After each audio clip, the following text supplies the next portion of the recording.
So আমাদের সমাজে রাষ্ট্রে পুরুষ নারীর বাইরেও কিন্তু আরো অনেক মানুষ আছেন। তো একটা আলোচনায় সবাই ছিলাম আমরা সিরিয়াসের, তো সেখানে দেখলাম যে যাদেরকে আমরা ট্রান্সজেন্ডার বলি বা অন্য লিঙ্গের বলি, তৃতীয় লিঙ্গ বলি, তাদের একজন বক্তব্য যখন দেয়া শুরু করলেন, আরেকজন নারী রাজনৈতিক নেত্রী উঠে দাঁড়িয়ে সেটা সভাটা ত্যাগ করলেন। তার বক্তব্য হচ্ছে যে একজন পুরুষকে নারী সাজিয়ে এনে নারীকে অসম্মান করা হয়েছে। আমি তার রাজনৈতিক পরিচয়টা আমি বললাম না। সংকটটা এই জায়গায় আসলে আমরা কাউকে আসলে মানুষ হিসেবে বিবেচনা করি না, এই যে আলাদা করে নারী হিসেবে ভাবা, পুরুষ হিসেবে ভাবা, অন্য লিঙ্গের হিসেবে ভাবা, মানুষ হিসেবে আমাদের ভাবতে হবে। ট্রান্সের ইস্যুটা নিয়ে আপনি কথা বলেছেন। অ্যাজ এ ডক্টর আমার কাছে মনে হয় যে মেল অ্যান্ড ফিমেল বায়োলজিক্স, এটা নিয়ে আমি ইন ডিটেইল পড়াশোনা করেছি। আমি অহংকার জায়গা থেকে ডেফিনেটলি বলছি না, কিন্তু আমি আমার একাডেমিয়ার জায়গা থেকে বলতে পারি। অ্যাকর্ডিং টু WHO ICD-11, এখানে trans, third gender, intersex and gender dysphoria চারটা টার্ম আলাদা, অ্যান্ড মেল ফিমেল আলাদা। ট্রান্সের ইস্যুটা স্পেসিফিকভাবে আমি আমার জন্য মনে করি, সাপোজ একটা ছেলে এসে এখন তার কাছে মনে হয় সে মেয়ে, সে আমার সাথে এসে থাকা শুরু করলো, আমার সব কিছু ইউজ করা শুরু করলো, ওয়াশরুম, আমার থাকার জায়গা বা ডিফারেন্ট এরকম অনেক কিছু। বিভিন্ন হোস্টেলে আমরা যখন প্রায় অলমোস্ট 1 year ago এই বিষয়টা নিয়ে কথাবার্তা বলা শুরু হয়েছে, তখন অনেকগুলো জায়গায় এই জিনিসগুলো হাইলাইট হয়েছে এবং এই রিলেটেড কথাবার্তা এসেছে। মেয়েরা এই জায়গাটায় অনেক বেশি আনসেফ ফিল করা শুরু করেছিল যে এখন আমরা এই বিষয়টাকে যদি মিনিমাইজ করতে না পারি, কন্ট্রোল করতে না পারি, তাহলে ইন ফিউচার দেখা যাবে যে আমার সাথে এরকম কোনো একটা অকারেন্স হচ্ছে যেটাকে এই সোসাইটিও অ্যাকনোলেজ করে না, অ্যান্ড অ্যাজ এ গার্ল বা অ্যাজ এ ফিমেল আমিও সেই বিষয়টা থেকে বের হয়ে আসতে পারছি না, এবং একটা মেয়ের জন্য এটা একটা লাইফ টাইম ট্রমা হিসেবে কাজ করে। এবং আমি খুবই খুশি হব যদি নেক্সট আমরা এই ধরনের কোনো ডিসকাশনে এই বিষয়গুলো নিয়ে আরো অনেক আলাপ আলোচনা করার সুযোগ পাই, কথা বলার সুযোগ পাই। এটাও আপনাদের কাছে একটা রিকোয়েস্ট থাকবে। Thank you.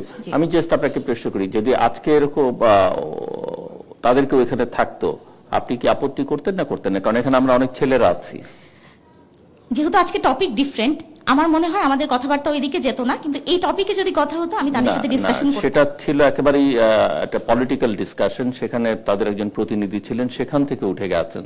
তো আমরা তো, তারা তো, আপনি যদি ধর্মভিত্তিক রাজনীতি করেন, তারা তো স্রষ্টার সৃষ্টি, মানুষ, তো মানুষ হিসেবে তো অস্বীকার করা যাবে না। তো আমরা যদি এখন তাদেরকে রাস্তায় চলতে দেখি, আমরা বলবো যে তারা রাস্তায় থাকতে পারবে না। কোনোভাবেই আমি তাদেরকে কথার মাধ্যমে হোক বা আমার কাজের মাধ্যমে হোক আঘাত করা, এটা তো আমি নিজেই সাপোর্ট করব না। তাদের কোনো প্রবলেম হলে আমি সেখানে তাকে হেল্প করব, কিন্তু এখানে মূলত তার আইডেন্টিক্যাল যে টার্মটা সে ব্যবহার করছে, আমরা যদি সোশ্যালি এটাকে রিকগনাইজ করা শুরু করি, আলটিমেটলি এটা আমাদের ফিউচারের জন্য কোন দিকে নিয়ে যাবে সেই বিষয়টা নিয়ে আমি কথা বলতে চাচ্ছি। যারা ট্রান্সজেন্ডার আছে, যারা অন্য কোনো পার্ট থেকে আসে, যারা আপনাকে আনকমফোর্টেবল ফিল করে, ওদের পলিটিক্যাল রাইটস এক্সারসাইজ করারও রাইট আছে।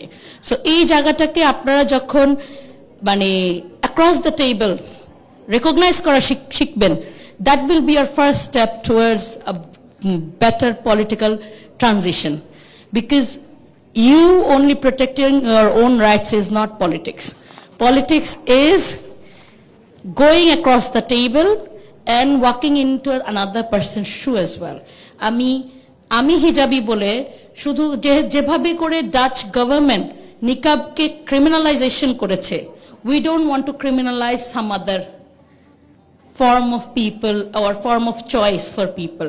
হ্যাঁ, আপনার বাউন্ডারিতে এসে তো আসতেছে না, আপনাকে একটা পাবলিক প্লেসেও যখন আপনি তাকে তার পলিটিক্যাল রাইটস এক্সারসাইজ করতে দিবেন না, that time you become an abuser. So আমাদেরকে খুব সাবধান থাকতে হবে। আমরা যখন আমার রাইটের কথা বলবো, আমাকে চিন্তা করতে হবে আমি অ্যাজ আ পাবলিক মেম্বার আমি আরেকজনের রাইটের কথাও সবসময় বলতে হবে, এবং এটা যদি আমি বলতে না জানি, না শিখি, তাহলে আমার পলিটিক্সটা অর্ধেকই থেকে যাবে। হিজড়া নিয়ে যে কমেন্টে এসেছিল, আমাদের দেশ তো ইসলামিক যে শরিয়া আইন অনুযায়ী চলে না, সো আমাদের শরিয়া আইন নিয়ে চলে না। এবং আপনাদের বিরোধী দলীয় নেতা আমাদের শফিকুর রহমান, উনিও ক্লিয়ারলি ইলেকশন আগে বলা হয়েছে যে আমরা শরিয়া আইন স্টাবলিশের কথা বলছি না। তার মানে আমার দেশের আইনে যেভাবে আমরা থার্ড জেন্ডারকে, হিজড়া সম্প্রদায়কে আমরা যদি স্বীকার করি, ফর্মের মধ্যে যদি একটা থার্ড জেন্ডারের জায়গা থাকে, তাহলে তাদের রাইটস নিয়েও কথা বলতে দিতে হবে। সো এটাকেই বলে ইনক্লুসিভ ডেমোক্রেসি। ডেমোক্রেসি চর্চা আমাদের এইভাবেই করতে হবে। রিলিজিয়নকে আর পলিটিক্সকে আমাদের অধিকারের সাথে না জড়াই, বিকজ সব ধর্মের মানুষের, সব জেন্ডারের মানুষের, সব ধরনের মানুষের, if he or she or a transgender or somebody else is a Bangladeshi, he or she and everybody else has the right to get the minimum human rights. এটা কিন্তু given. এটা বাংলাদেশ জাতীয়তাবাদী দল বিএনপি এই আদর্শতে বিশ্বাস করে, এবং আমাদের 31 পয়েন্টস, আমাদের ম্যানিফেস্টো, আমাদের আদর্শ, আমাদের সবকিছু কিন্তু এটার এই বেসিক টার উপরে বেস করে।